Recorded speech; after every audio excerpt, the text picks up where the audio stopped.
Most people, when they think of Boston, they don't think of it as a big Latino market. And contrary to that, and we've kind of been a witness to that, it is now one of the few minority cities around the country. So it is not only this demographic change has not only switched around the state, but here in the city of Boston, it's been a major shift from a traditionally white city to a now majority city, which means there are more people of color living in the city of Boston now than the traditional white population. We are one big community, even though we come from different countries. We have Latino communities made up of around 22 different countries, but we all have our own cultural differences, but when we come together, we are a Latino community and we are as one.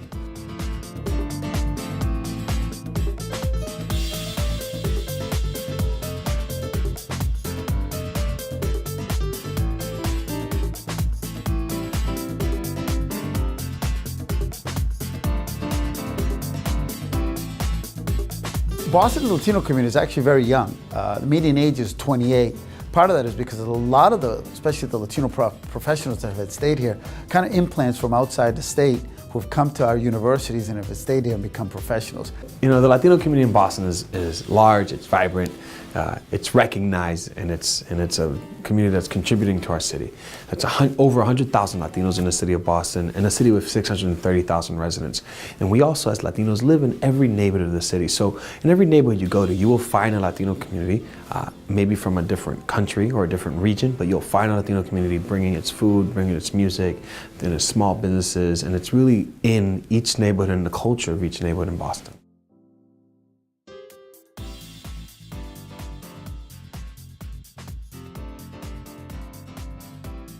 You hear Spanish everywhere now, and even walking down the street, in Newbury Street, you don't have to go to East Boston. My view of Boston is that there is a huge diversity here. Because of colleges, universities, people come from everywhere, and some of them stay living in Boston. So that makes Boston really interesting. So you have all shapes and colors right around Boston.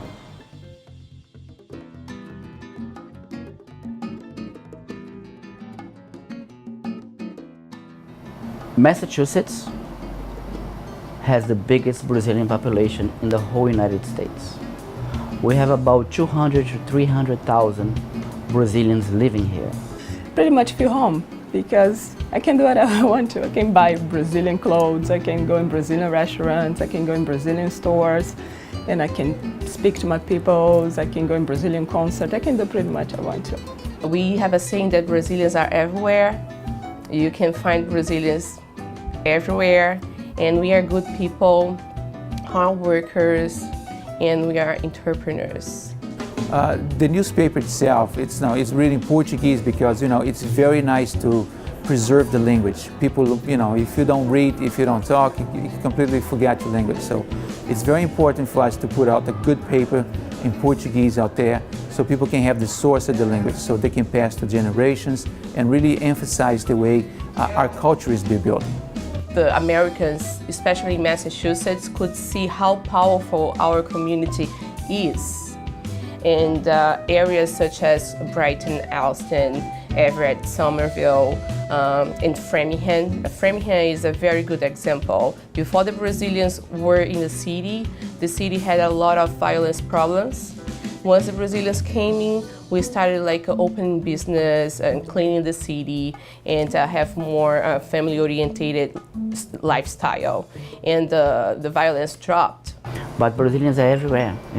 They go shopping, they buy cars, they buy houses. A lot of Brazilians buying houses. They say that, oh, I was born in Brazil, but my heart is in Boston, is in Massachusetts.